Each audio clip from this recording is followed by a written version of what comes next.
Hello everyone, welcome to my channel. तो आज की इस वीडियो में हम बताने वाले हैं कि किस तरह से बैक हुक ब्लाउज की कटिंग करते हैं। ठीक है, बहुत ही आसान तरीके से हम इस वीडियो में बताएंगे।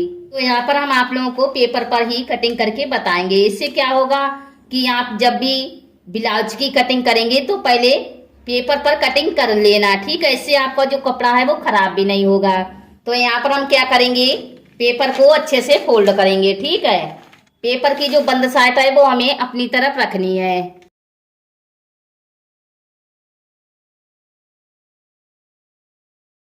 फिर हमें क्या करना होता है कि ब्लाउज की लंबाई नापनी होती है। तो लंबाई अपने हिसाब से भी रख सकती हैं। तो लंबाई हम यहाँ पर रखेंगे 13 इंच और 2 इंच का यहाँ पर हमें मार्जिन लेना होता है। ठीक है, तो यहाँ पर हम क्या करेंगे, 15 इंच पर निशान लगाएंगे।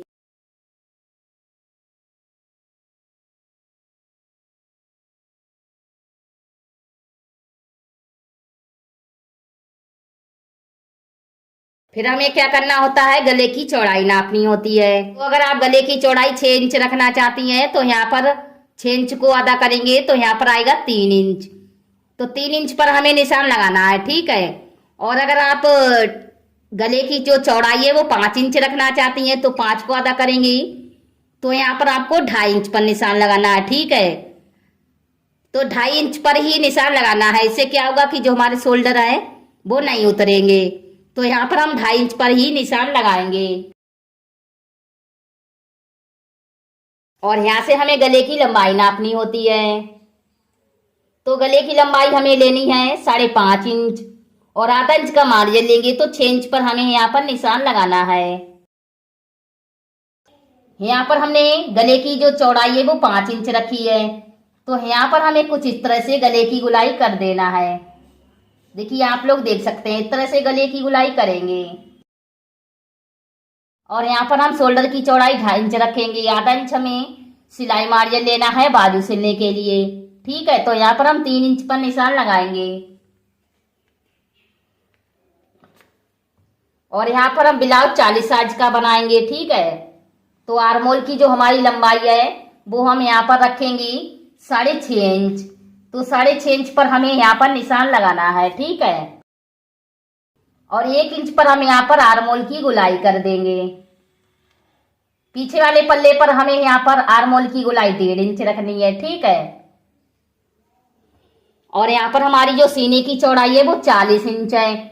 तो 40 के हमें चौथाई भाग लेना होता है। ठीक है, जितनी भी आपकी सीने की चौड़ाई हो उससे आपको 4 भाग में करके निशान लगाना है। तो यहाँ पर हम क्या करेंगे, 10 इंच पर निशान लगाएंगे और 2 इंच का हमें यहाँ पर सिलाई मार्जिन लेना होता है। ठीक है, तो यहाँ पर निशान लगाएंगे। अब हम यहाँ पर क्या करेंगे, कमर की चौड़ाई नापेंगे। तो कमर की चौड़ाई हमारी 36 इंच है। तो 36 के चौथाई भाग हुए 9 इंच। जितनी भी आपकी कमर की चौड़ाई हो उससे आपको चौथाई भाग लेकर निशान लगाना है। ठीक है, तो यहाँ पर हमारा 9 इंच आएगा, जिसमें हमें 1 इंच प्लेट के लिए मार्जिन लेना होता है। तो यहाँ पर हम क्या करेंगे, 10 इंच पर निशान लगाएंगे और यहाँ पर हमें 2 इंच का सिलाई मार्जिन लेना है। ठीक है, फिर हम यहाँ पर दोनों निशान को मिला देंगे। तो यहाँ पर आप लोग देख सकते हैं, हमने इस तरह से निशान लगा दिया है।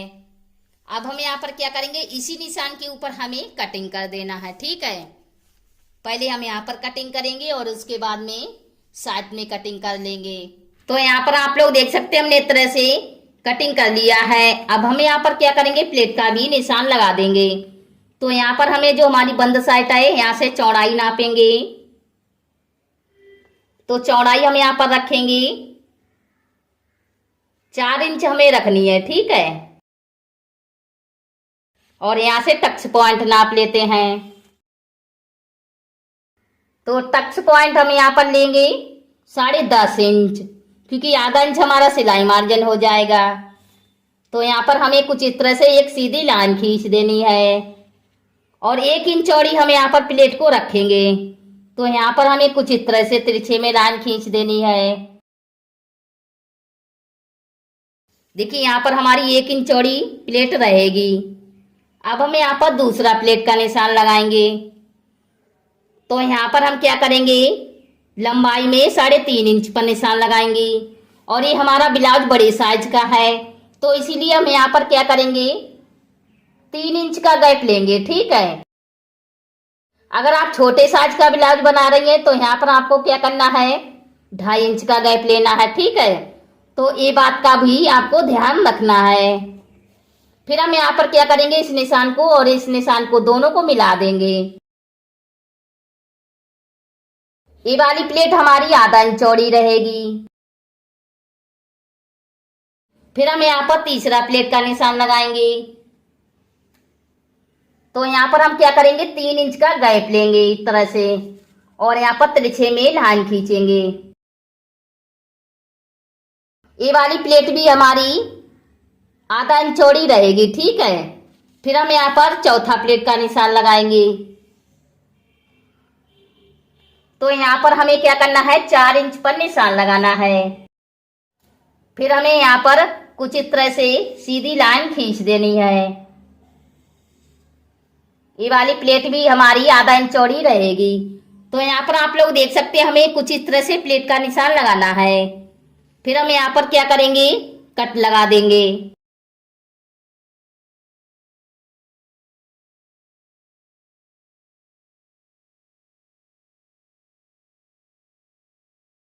तो यहाँ पर हमने कट लगा दिया है। दूसरी तरफ भी हमें सेम इसी तरीके से निशान लगा देना है। ठीक है।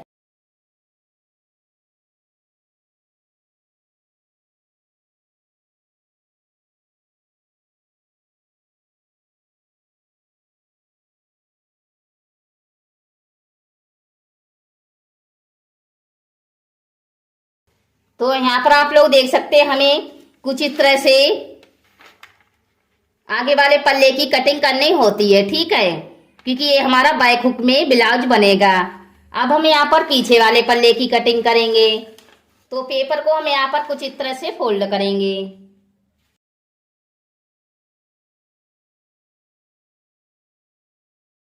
और फोल्ड करने के बाद हमें यहाँ पर आधा इंच पर निशान लगाना है, हुक और आई की पट्टी के लिए। ठीक है। फिर हम यहाँ पर आगे वाले पल्ले को लेंगे और इसको कुछ इस तरह से रखेंगे। ठीक है। और रखने के बाद हमें यहाँ पर साइड में सेम निशान लगा देना है। और आगे वाले पल्ले पर हमने आर्मोल की गोलाई 1 इंच रखी थी, तो पीछे वाले पल्ले पर हमें आर्मोल की गोलाई 1.5 इंच रखनी है। ठीक है। तो यहाँ पर कुछ इस तरह से निशान लगा देंगे। और गले की चौड़ाई हमें सेम रखनी है, 2.5 इंच। फिर हम यहाँ पर इस पल्ले को हटा देंगे और यहाँ पर हमें गले की लंबाई नापनी है। तो गले की लंबाई अपने हिसाब से भी रख सकती हैं। ठीक है। यहाँ पर हमें गले की लंबाई लेनी है 8 इंच और आधा इंच का मार्जिन लेंगे। तो 8.5 इंच पर हमें निशान लगाना है। ठीक है। यहाँ पर हमने 2.5 इंच पर निशान लगाया है, तो यहाँ पर हमें क्या करना है, आधा इंच बढ़ा के निशान लगाना है। ठीक है। इससे हमारी बिल्कुल अच्छे से गोल गले की गोलाई होती है। देखिए, आप लोग देख सकते हैं। और यहाँ पर हमें क्या करना है, आधा इंच पीछे वाले पल्ले को छोटा रखना है। ठीक है। तो यहाँ पर निशान लगा देंगे। और साइड से भी हमें आधा इंच पीछे वाले पल्ले को छोटा रखना होता है, तो यहाँ पर भी निशान लगा देंगे। क्योंकि आगे वाले पल्ले में हमें प्लेटें डालनी होती हैं। ठीक है। और प्लेटें जब पड़ती हैं तभी जो हमारा पल्ला है आगे वाला वो छोटा हो जाता है, आधा इंच। इसीलिए आगे और पीछे वाले पल्ले हमारे दोनों एक बराबर हो जाते हैं। ठीक है। अब हम यहाँ पर क्या करेंगे, प्लेट का निशान लगाएंगे। तो यहाँ पर हम क्या करेंगे, चौड़ाई में 5.5 इंच पर निशान लगा देंगे और यहाँ से लंबाई में 5 इंच पर निशान लगाएंगे और इस तरह से कुछ सीधी लाइन खींचेंगे और यहाँ पर तिरछे में लाइन खींचेंगे। ये वाली प्लेट भी हमारी 1 इंच चौड़ी सिली जाएगी। ठीक है। तो यहाँ पर हमें पीछे वाला पल्ला कुछ इस तरह से निशान लगाना होता है, तो अब हम यहाँ पर भी इसकी कटिंग कर लेंगे। तो यहाँ पर आप लोग देख सकते हैं, हमने पीछे वाले पल्ले की भी कटिंग कर दी है। यहाँ पर हमारी जो बंद साइड है उसकी कटिंग कर लेते हैं। तो यहाँ पर हमने कटिंग कर दिया है। अब हम यहाँ पर क्या करेंगे, बाजू की कटिंग करेंगे। ठीक है, तो पेपर को हम यहाँ पर इस तरह से फोल्ड करेंगे और यहाँ पर हमें क्या करना है, 1.5 इंच पर निशान लगाना है। ठीक है, नीचे फोल्ड करने के लिए। और अगर आप अलग से पट्टी लगाना चाहती हैं तो यहाँ पर आपको आधा इंच का मार्जिन लेना है। ठीक है, और यहाँ से लंबाई नापेंगे, तो लंबाई अपने हिसाब से भी रख सकती हैं। यहाँ पर हम लंबाई रखेंगे 4 इंच और आधा इंच का हमें मार्जिन लेना है ऊपर बाजू सिलने के लिए। तो 4.5 इंच पर हम यहाँ पर निशान लगाएंगे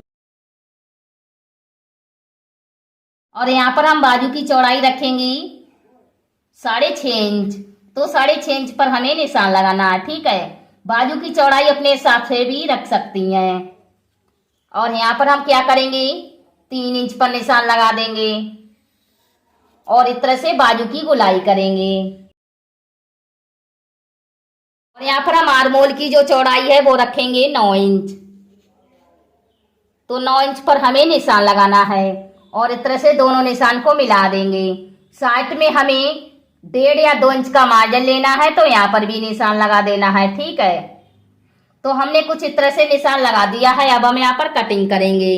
तो यहाँ पर हमने कटिंग कर दिया है। अब हम यहाँ पर क्या करेंगे, आगे की साइड हल्की सी गहराई देंगे। ठीक है, क्योंकि ये वाला हिस्सा हमारा आगे की तरफ रहता है, तो यहाँ पर कटिंग करना जरूरी होता है। ठीक है, और यहाँ पर हमने कट लगा दिया है। इससे आपको ध्यान रहेगा कि ये वाला हिस्सा हमारा आगे की तरफ रहता है। ठीक है, तो हमारी यहाँ पर एक बाजू की कटिंग हो गई है। इसी तरीके से हमें दूसरी बाजू कटिंग करनी होती है। ठीक है, और ये हमारा आगे वाला पल्ला हो गया है और ये हमारा पीछे वाला पल्ला हो गया है। पीछे की तरफ हमने यहाँ पर आधा इंच का मार्जिन लिया है आई और हुक की पट्टी के लिए। तो इस तरह से आपको ब्लाउज की कटिंग करना है। ठीक है, इसको रख के आप कपड़े पर कटिंग कर सकती हैं बहुत ही आसान तरीके से। अगर आप पहले पेपर पर कटिंग करें और उसके बाद में कपड़े पर रख के कटिंग कर सकती हैं। ठीक है, तो आप लोगों ने देखा हमने कितनी आसानी से आप लोगों को बैक हुक ब्लाउज की कटिंग करना सिखाया है। तो उम्मीद करती हूँ ये वीडियो आपको जरूर पसंद आई होगी। पसंद आई है तो लाइक शेयर सब्सक्राइब करना ना भूलें और बेल आइकन को भी दबा दें, जिससे जो हमारी आने वाली वीडियो है वो आप लोगों को सबसे पहले मिल जाएगी। तो मैं मिलती हूँ अपनी अगली वीडियो में, तब तक के लिए बाय बाय।